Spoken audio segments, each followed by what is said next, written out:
selamat pagi pemirsa. Berita Padang hadir kembali hari ini bersama saya Adini dan sejumlah informasi telah kami siapkan untuk Anda. Berikut selengkapnya.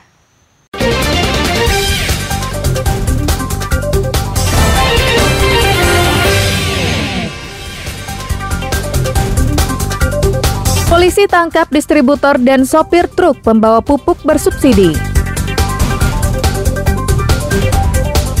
Diduga hendak tawuran, anak sekolah dibubarkan polisi. 4 primata endemik yang hampir punah dipelihara oleh Taman Nasional Siberut.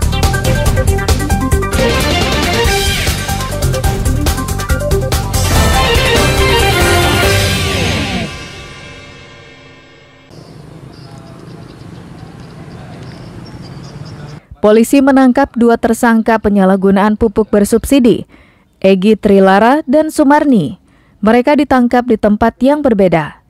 Awalnya, polisi menghentikan truk yang dikemudikan Egy di Jorong Tangah, Nagari Muaro, Sijunjung. Saat diperiksa, ternyata Egy membawa ratusan karung pupuk urea bersubsidi dengan berat lebih dari 10 ton, tanpa dilengkapi dokumen pembelian pupuk. Hasil pemeriksaan sementara terungkap, jika pupuk tersebut hendak dijual ke Teluk Kuantan, Riau, atas perintah distributornya Sumarni.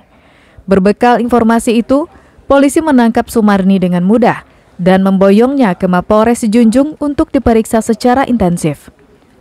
Di hadapan penyidik, Sumarni mengaku menjual pupuk bersubsidi dengan harga non-subsidi kepada pemesannya yang berada di luar Provinsi Sumatera Barat. Polisi menetapkan Sumarni dan Egy sebagai tersangka karena pupuk itu seharusnya untuk petani Sumbar. 2 tersangka, di mana di TKP itu ada 3, 2 kernet dan 1 supir. Kita masih menerapkan status sebagai saksi kepada 2 kernet. Untuk supir jelas dia turut serta dan kita kenakan dia sebagai tersangka. Dari nyanyian supir tersebutlah maka muncul 1 distributor yang kita amankan. Modus yang dilakukan Sumarni adalah menjual pupuk bersubsidi dengan harga Rp160.000 per karung. Padahal harga pupuk bersubsidi telah ditetapkan pemerintah, yakni Rp112.500 per karung. Kini, kedua pelaku masih diperiksa polisi di Mapolres Sijunjung, sedangkan truk dan ratusan karung pupuk ditahan polisi untuk dijadikan barang bukti. Eko Pangestu melaporkan dari Sijunjung.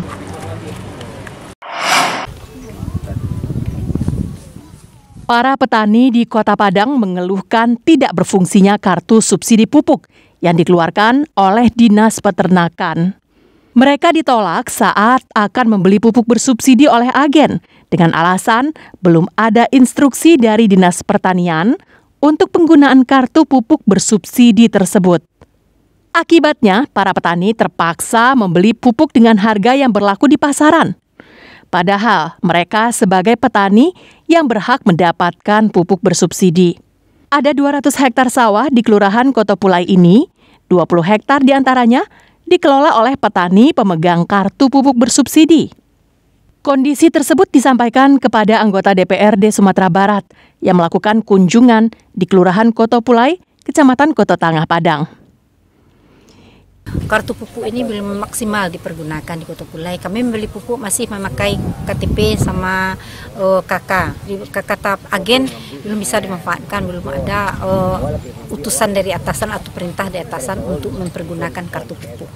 Sementara kartu pupuk itu petani sudah memegang, jadi dianggap kartu ini kartu apa, untuk apa, kan itu. Secepatnya lah Dinas Pertanian mensosialisasikan mempergunakan kartu pupuk ini.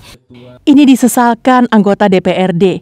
Seharusnya Dinas Pertanian memperhatikan pelaksanaan pemakaian kartu pupuk di tingkat agen.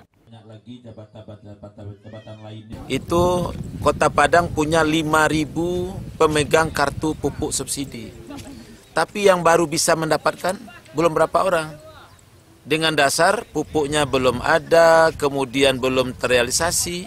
Sementara kan padinya tidak bisa ditunda pupuknya. Kalau begitu percuma mereka memegang pupuk itu. Ini yang kita pertanyakan. Kenapa kok bisa mereka punya kartu sebagai penerima pupuk subsidi, tapi kok pupuknya nggak bisa? Luas lahan pertanian di Kota Padang saat ini sekitar 5.600 hektar. Ada sekitar 5.000 petani pemegang kartu pupuk bersubsidi.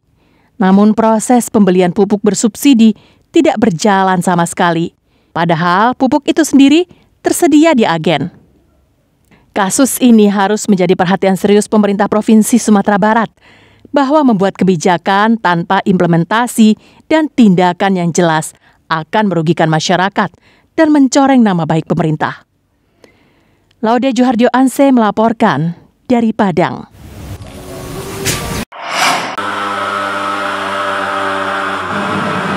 Puluhan rumah di Perumnas Batu Kubung, Kenagarian Koto Baru, Kabupaten Solo, Selasa pagi di-fogging atau pengasapan. Ini dilakukan petugas Puskesmas Selayo bersama Dinas Kesehatan Kabupaten Solo. Pengasapan tak hanya di halaman rumah atau saluran pembuangan, tapi juga hingga ke kamar-kamar. Pengasapan bertujuan mencegah berkembang biaknya nyamuk Aedes aegypti sebagai serangga penyebar penyakit demam berdarah. Pasalnya, di daerah Kubung ini, penyakit mematikan itu sudah menjangkiti 7 warganya. Pengasapan kali ini merupakan yang kedua kalinya. Seminggu lalu, petugas juga melakukan kegiatan serupa. Ini kegiatan lanjutan, fogging yang pertama Selasa 1 minggu yang lalu, kemudian dilaksanakan kembali hari ini karena adanya wabah DBD di lingkungan perumahan Batu Kubung, Nagari Koto Baru, Kabupaten Solo. Ada 7 penderita yang sudah sehat, kemudian saat ini masih ada 2 dalam satu keluarga yang sedang dirawat di Rumah Sakit Tentara Solo. Demi kesehatan bersama, warga tidak keberatan rumahnya diasapi. Di daerah ini terdapat 8 gang, dengan jumlah rumah hampir mencapai 200 buah. Ya, kalau menurut saya sih bagus ya untuk pencegahan demam berdarah, dan karena sudah ada beberapa orang yang terkena DBD di sini, jadi emang sebagusnya di fogging lah untuk keamanan sama kenyamanan lingkungannya. Selain rumah warga, pengasapan juga dilakukan di sebuah sekolah dasar yang ada di kawasan itu. Saat pengasapan, murid-murid pun diistirahatkan beberapa saat. Dari Solo, Gernadi melaporkan.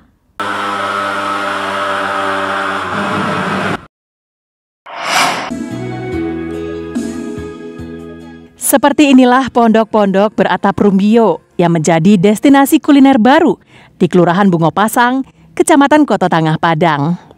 Lokasinya berada di areal persawahan, sehingga menjadi daya tarik tersendiri bagi pengunjung. Di rumah makan ini, menu andalannya adalah gulai kepala ikan karang. Selain itu, ada juga menu kuliner khas Minang, seperti gulai ubi, kerupuk jengkol, ayam cabai hijau, sambal lado tanak, dan masih banyak lagi. Minuman andalannya adalah es teh bak. Harganya pun relatif ramah terhadap kantong, mulai dari Rp18.000 hingga Rp50.000 per porsi. Menu ini mungkin banyak dijual di restoran ataupun rumah makan lainnya di Kota Padang.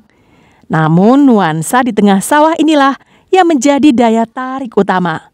Menariknya lagi, para pelayannya menggunakan caping petani, sehingga nuansa di tengah sawah menjadi lebih terasa. Rumah makan ini terletak tak jauh dari perumahan di Kelurahan Bungopasang. Dulunya tempat makan ini merupakan hamparan ladang dan sawah yang tidak terurus. Oleh pemiliknya, pasangan suami istri Darwas dan Vina disulap menjadi tempat kuliner. Jadi kami punya ide, kenapa tidak kita buat dari tempat kita, sementara kita punya lahan yang kosong, yang sedang terbengkalai. Kalau ini adalah dulunya bekas ladang, itu makanya kami mencoba untuk membuat ini sebagai tempat makan yang nyaman bagi keluarga, sehingga keluarga bisa betah lah, sama terasa makan di pedesaan lah misalnya kan. Rasa kuah gulainya yang kental dan gurihnya daging gulai kepala ikan karang menyatu dengan manisnya es teh bak yang terbuat dari campuran tape, cendol, cincau, sirup, dan es batu. Sangat disukai pengunjung. Makan di sini enak, suasananya kayak di pedesaan dan makanannya cukup enak-enak dan buahnya segar semua. Oh ada, tuh ikan teri sama kaki maco, serasa kepala ikan, serasa jadi orang lama kita di sini makan. Kayak kembali masa-masa dulu-dulu. Jadul ada, kekinian juga ada. Pokoknya sini mantap, enak. Karena menjual makanan dengan menu harian, layaknya seperti di rumah sendiri, menjadi salah satu alasan tempat ini banyak dikunjungi warga Padang.